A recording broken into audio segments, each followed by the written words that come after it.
नमस्कार, स्वागत है आप सभी का ग्लोबल अड्डा। आप देख रहे हैं पुनीत के साथ।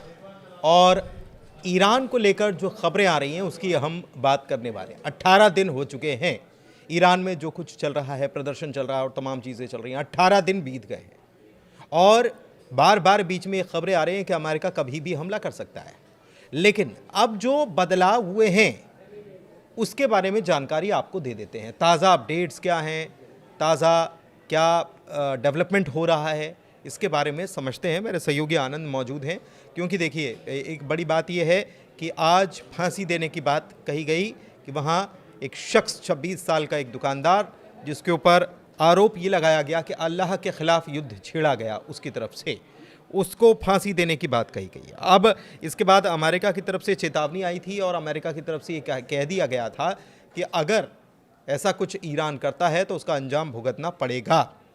दूसरी तरफ डोनाल्ड ट्रंप के ट्वीट या ये कह लें कि ट्रुथ सोशल मीडिया जो है उस पर वो जो पोस्ट करते हैं वो बड़े चर्चा में आए हैं, क्योंकि वो एक प्रकार से वहाँ जो लोग प्रदर्शन कर रहे हैं उनको पूरी तरीके से अपना बैकअप दे रहे हैं। साफ कह दिया है कि आप तो करो, हम आपके पीछे हैं।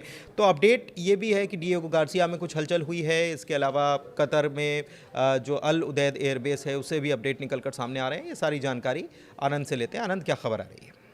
देखिए, दरअसल जो अभी आपने बात किया एयरबेस की, तो सबसे मुख्य बात यही कि प्रदर्शन तो ईरान में चल रहे हैं, लेकिन अब जो फांसी देने की बात कही है उसके बाद से ट्रंप और नाराज दिखते नज़र आ रहे हैं ईरान से खाली खफा करके क्योंकि ईरान जो है अपने जो कार्रवाई कर रही है प्रदर्शनकारियों पर वो कम नहीं हो रही है। सख्ती दिन पर दिन बढ़ाते जा रही है ईरान सरकार। और ट्रंप का कहना है कि प्रदर्शनकारियों पर अगर कोई भी कार्रवाई होगी तो उसका भुगतना पड़ेगा नुकसान ईरान को। लेकिन अब जो खबरें सामने आ रही है वो है मिडिल ईस्ट में ही है, क्योंकि आपको भी पता है कि अमेरिका का बहुत सारे एयरबेस है मिडिल ईस्ट में। पहला तो है कतर का भी इस पर बयान आ चुका है। सबसे बड़ा एयरबेस उसका वहीं पर है। बिल्कुल। और कतर एक तरीके से ये भी बोला जाता है कि अमेरिका का अपना घर है मिडिल ईस्ट में। अगर कोई बोलता है, ऐसा कहा जाता है कि अमेरिका का घर अगर मिडिल ईस्ट में खोजेंगे तो आपको पहला वही मुस्लिम देश मिलेगा, वो है कतर। कतर में क्या है कि लगभग 10,000 से अधिक सैनिक जो हैं कि वहाँ पर तैनात हैं। अब वहाँ पर क्या है कि वहाँ पर एक्टिविटी बढ़ गई है। कतर में जो एयरबेस है वो एयरबेस खाली करने की भी बात ऐसी सामने आई है कि खाली करने की भी बात कही जा रही है। क्यों कही जा रही है? क्योंकि आपको भी पता होगा कि जब जून में हमला हुआ था अमेरिका की तरफ से और इजराइल की तरफ से, तो ईरान भी उसकी प्रतिक्रिया दी थी और कतर पे बहुत सारे एयरबेस को उसने नुकसान पहुँचाया था। ऐसा ईरान ने खंडन किया था। अमेरिका की तरफ से ईरान ने दावा किया था, अमेरिका ने खंडन किया था। हाँ। तो बिल्कुल। तो अब इससे ये तो सामने निकल के आ गया है कि अमेरिका जो है वो पूरी तैयारी में युद्ध को लेकर के, क्योंकि ईरान जो है कि अपनी शक्ति बरतने से, मतलब शक्ति जो है वो कम करने से बाज नहीं आ रहा है और वो बढ़ता ही जा रहा है दिन पर दिन। अब इस पर क्या है कि अमेरिका अब एक्शन लेना चाहता है और अमेरिका में जो ट्रंप साहब जो बैठे हुए हैं वहाँ पर वो बहुत नाराज नज़र आ रहे हैं, क्योंकि 18 दिन हो गए प्रदर्शन के, लेकिन प्रदर्शन में लगातार मौतों की जो संख्या है वो बढ़ती जा रही है। अगर हम 3 दिन पहले बताएं तो 650 की बात हो रही थी, आज वो 2400 हो गई है। लेकिन बहुत सारे इंटरनेशनल मीडिया जो है वो 12,000 तक की मौत की संख्या बता रही है। तो इससे क्या है कि अब तो पुष्टि नहीं है कितनी मौतें हुई हैं नहीं हुई हैं, लेकिन अब ये तो सामने हो गया कि जो B-2 बॉम्बर्स है वो उड़ान ईरान के लिए भर सकती है। डिएगो गार्सिया में उनकी एक्टिविटी वहाँ पर देखी गई है B-2 बॉम्बर्स की। इसके अलावा एक जानकारी और निकलकर सामने आ रही है और वो है कि कतर की तरफ से ये कहा गया है कि बहुत जल्द कुछ बड़ा होने वाला है। ये एक बड़ा बयान निकलकर सामने आया है और एक विनाशकारी कुछ होने की बात कही जा रही है। तो इसका मतलब क्या समझा जाए? क्या इसका मतलब ये समझा जाए कि अमेरिका यहाँ से अब हमले को अंजाम देने की तैयारी शुरू कर चुका है और बिल्कुल आखिरी, या ये कह लें कि इस वक्त अमेरिका में इसी की तैयारी या इसी की चर्चा चल रही है और कभी भी ऐसी खबर निकलकर सामने आ सकती है कि ईरान के ऊपर अटैक हुआ। लेकिन अगर ऐसा होता है तो फिर क्या होगा? ईरान की तरफ से क्या तैयारियां हैं? क्या चीन की तरफ से कोई मदद मिल रही है? इसी बात को समझते हैं आनंद से। आनंद, बताइए। देखिए, चीन की तरफ से तो मदद मिल रही है और लगातार ईरान पर जो, मतलब ईरान का अगर सहयोग करने वाला अगर 2 देश अगर नाम लिया जाएगा तो वो है रूस और चीन ही है। और चीन जो है कि आधुनिक तौर से हथियार, उसके पास बहुत अच्छे हथियार है, बहुत मतलब कि B-2 बॉम्बर जैसा तो नहीं है, क्योंकि अभी तक भर में अमेरिका पास ही सबसे शक्तिशाली और सबसे विनाशकारी, ऐसा बोल सकते हैं कि जो विनाश एकदम पहुंचा सकता है, तो वो है B-2 बॉम्बर्स।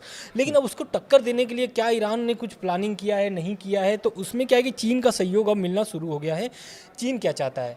चीन चाहता है कि ईरान पर हमला ना हो, प्रदर्शन ख़त्म हो जाए। चीन भी नहीं चाहता है कि ईरान और अमेरिका लड़े, क्योंकि चीन को भी नुकसान इससे पहुंचेगा, ट्रेड जो होगा कि वो नुकसान पहुंचेगा, क्योंकि आपको भी पता है कि लगभग 50 से अधिक % जो है कि चीन पेट्रोल लेता है, व्यापार करता है चीन ईरान से। तो कहीं ना कहीं चीन चाहता है कि मामला रुक जाए, लेकिन अगर B-2 बॉम्बर्स इस बार उड़ा ईरान के लिए तो शायद चीन भी अपना हथियार दे करके सहयोग बढ़ा देगा आगे। अच्छा, एक चीज़ जानकारी ये भी है कि HQ-9B ये क्या है, सरफेस टू एयर मिसाइल है, यानी कि डिफेंस सिस्टम है। HQ-9B चाइना का डिफेंस सिस्टम है। इसके अलावा S-300 जो ईरान के पास पहले से है, वो किसका सिस्टम है, वो है रशिया का सिस्टम। तो S-300 भी है, और HQ-9B ये चाइना का जो सिस्टम है, डिफेंस सिस्टम, ये ईरान के पास है। और ये जो डील हुई थी सामान के बदले और तेल के बदले देने की, उसके तहत ये सारी साजो सामान इस ईरान के पास है। इसके अलावा ईरान के पास लंबी दूरी की मिसाइलें भी हैं, बैलिस्टिक और हाइपरसोनिक सुपरसोनिक मिसाइल्स भी ईरान के पास है। तो ईरान उसको लेकर पहले भी काम करता रहा है और मिसाइल सिटी एक्टिव हो चुकी है। अच्छा, एक चीज़ दिलचस्प ये है आनंद की, ये तो ईरान की बात हो गई, लेकिन इसराइल जो है वहाँ पर भी हाई अलर्ट हो गया, ऐसी जानकारी भी आ रही है। बिल्कुल, क्योंकि देखिए जब गतिविधि जैसे ही एडवाइजरी जारी की गई कि भाई कतर में जो एयरबेस है उसको धीरे धीरे खाली कर दिया जाए, तो अब इससे क्या है कि इजराइल जो है कि वो भी डर चुका है, क्योंकि ईरान की तरफ से तो लगातार बयान आ रहा है, बहुत सारे मंत्रियों का बयान आ चुका है कि हम भी युद्ध के लिए तैयार हैं। ट्रम्प बार बार धमकाए ना ईरान को, क्योंकि ईरान भी मजबूती से खड़ा है और इतने दिनों से लगातार टक्कर दे रहा है, तो अब भी टक्कर देने के लिए तैयार है। चाहे उसमें ईरान की हार हो या ना हो, चाहे ईरान उस हमले को झेल पाए या न झेल पाए, ये बात की बात है, लेकिन ईरान की तरफ से लगातार मंत्रियों का बयान आ रहा है। तो इससे क्या है कि अब इजराइल भी लगातार इस पर मामले को देखते हुए उसने भी तैयारी शुरू कर दी है, क्योंकि अगर ईरान अगर किसी से खुन्नस निकालेगा तो वो है पहला इजराइल, क्योंकि इजराइल की वजह से ही सारी दिक्कतें पैदा हुई हैं। इजराइल क्या चाहता है? इजराइल चाहता है कि स्नैपबैक मैकेनिज्म के तहत और सारे प्रतिबंध लगाए जाएं ईरान पर, ईरान परमाणु बम न बनाए, अपनी बैलिस्टिक मिसाइलें न बनाए, जो भी उनके परमाणु कार्यक्रम चल रहे हैं उसको न करें। तो ईरान चाहता है कि इजराइल चाहता है कि ईरान पूरी तरीके से एकदम मतलब तबाह हो जाए, लेकिन अब ईरान मानने वाला नहीं है, क्योंकि इजराइल ने जिस तरीके से अमेरिका पर दबाव बनाया है कि, और अमेरिका दबाव में आकर के बहुत सारे आप देख रहे हैं कि प्रतिबंध लगे हुए हैं, हमले करने की भी बात कर दी, तो ये बहुत बड़ी बात है। इजराइल भी अगर अमेरिका हमला करता है तो उसमें इजराइल का भी पूरा सहयोग होना तय है। पूरा सहयोग होना तय है, और इसलिए इसराइल भी जो है वो पूरी तरीके से हाई अलर्ट पर जा चुका है। इसके अलावा एक जानकारी और निकलकर सामने आ रही है कि जो स्नैपबैक मैकेनिज्म के तहत प्रतिबंध लगाए गए ईरान के ऊपर, ख़ास तौर पर ब्रिटेन और E3 यूरोपियन कंट्रीज़ जो हैं, उन्होंने अब इस प्रतिबंध को और बढ़ाने का काम किया। मतलब आप समझिए कि एक तरफ तो टेंशन है युद्ध की, और दूसरी तरफ टेंशन जो है वो कूटनीतिक तरीके से कैसे प्रेशर डेवलप किया जा सके ईरान के ऊपर, इसके लिए काम किया जा रहा है, और प्रतिबंध लगाने की तैयारी हो रही है। और ये कहीं ना कहीं ईरान के ऊपर एक प्रेशर डेवलप करने की कोशिश हर तरफ से देखने को मिल रही है, लेकिन रशिया जो है वो बैकअप दिए हुए है। ख़ास तौर पर अगर हम देखें, आपने ये भी देखा है कि रशिया पहले से ही एक युद्ध में उलझा हुआ है, और वो यूक्रेन के खिलाफ है, लेकिन यूक्रेन को लगातार जिस तरीके से बैकिंग हो रही है बाकी नेटो फोर्सेस की तरफ से, अमेरिका की तरफ से या फ्रांस की तरफ से, तो यही चीज़ें अब अगर यहाँ पर चीज़ें बढ़ती हैं तो आप समझिए कि ये बैकिंग जो है ये चाइना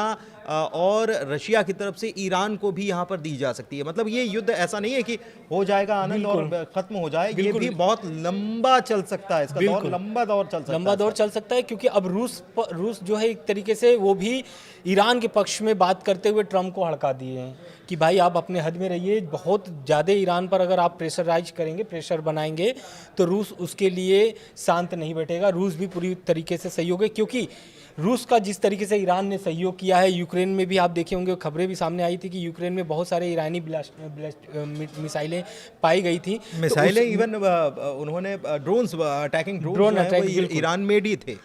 तो इसको लेकर के जो है कि रूस तैयार है, क्योंकि जिस तरीके से रूस का सहयोग ईरान ने किया तो उसका भी दायित्व बनता है कि रूस भी सहयोग करेगा। तो इस कारण से रूस की भी इस पर जो प्रतिक्रिया आई है वो बहुत अहम है। लेकिन अब इसमें आप ये देखिए कि मुस्लिम जो कंट्री अभी भी चुप बैठे हुए हैं, खाली कतर को छोड़ करके। कतर का तो आज बयान आ चुका है, कतर ने साफ बोल दिया है कि विनाश होना तय है। विनाश होने तय है मतलब क्या है? मतलब यही है कि अमेरिका जो है कि अटैक करके ही मानेगा।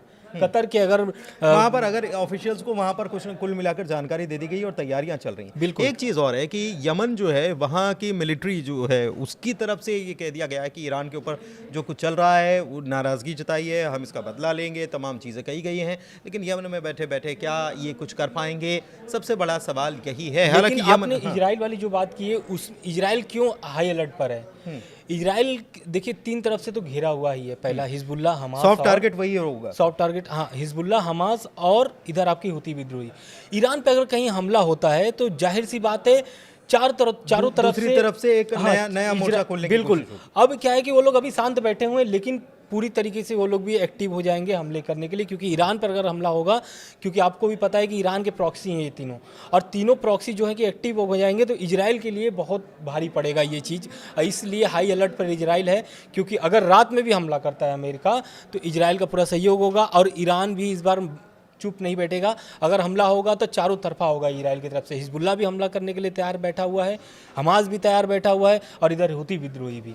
तो कहीं ना कहीं अगर ये हमला होगा तो हुती जो है क्या करते हैं, हुती एक तरीके से व्यापार जो चलता है ना उसको ठप कर देते उसको ठप करते हैं। लगभग 40% वहाँ पर व्यापार चलते हैं उस रास्तों से।